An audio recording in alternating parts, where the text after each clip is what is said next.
چاول ہاتھ سے کھانا سنت ہے؟ نبی اکرم صلی اللہ علیہ وسلم کے زمانے میں چاول تھے؟ یہ دو الگ الگ سوال ہیں۔ کھانا ہاتھ سے کھانا سنت ہے، چمچ سے کھانا سنت نہیں ہے۔ اب وہ چاول ہو، روٹی ہو، ہاں کوئی ایسا لکوڈ ہے کہ جو ہاتھ سے نہیں کھایا جاتا، وہ بھلے چمچ سے کھا لے آدمی، لیکن اب تو کھانا بھی، چاول بھی لوگ چمچ سے کھاتے ہیں، ہاتھ آلود نہ ہو جائیں۔ تو یہ بہرحال سنت سے ہٹ کر ہوا، سنت میں عظمت ہے۔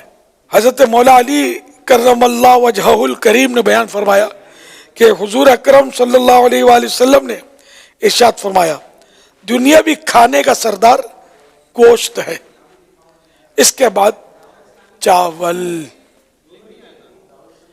اسے ابو نعیم نے الطب النبوی میں نقل کیا ہے، اور اس کے کھانے سے 70 قوتیں بڑھتی ہیں۔ 70 قوتیں، 70 یہ وہی مبالغہ، یعنی کہ 50 مرتبہ تجھے کہا، 100 بار تمہیں سمجھایا، تو اسے 70 یعنی کہ بہت سی قوتیں، بہت سی طاقتیں بڑھتی ہیں، یا کئی طاقتیں بڑھتی ہیں اس سے، چاول سے۔ چاول زود ہضم ہوتا ہے، جلدی ہضم ہو جاتا ہے، اس کے فوائد بھی ہیں، بعض ناموافق بھی ہوتا ہے، جیسے جن کو دائمی نزلہ ہوتا ہے غالباً ان کے لیے یہ موافق نہیں ہوتا، نزلہ اس سے بار بار ہونے کا امکان رہتا ہے، لیکن یہ کہ مجموعی طور پر چاول اچھی غذا ہے، اور دنیا میں ہر جگہ کھائی جاتا ہے، ہر جگہ کھایا جاتا ہے، اللہ کی بہت بڑی نعمت ہے یہ۔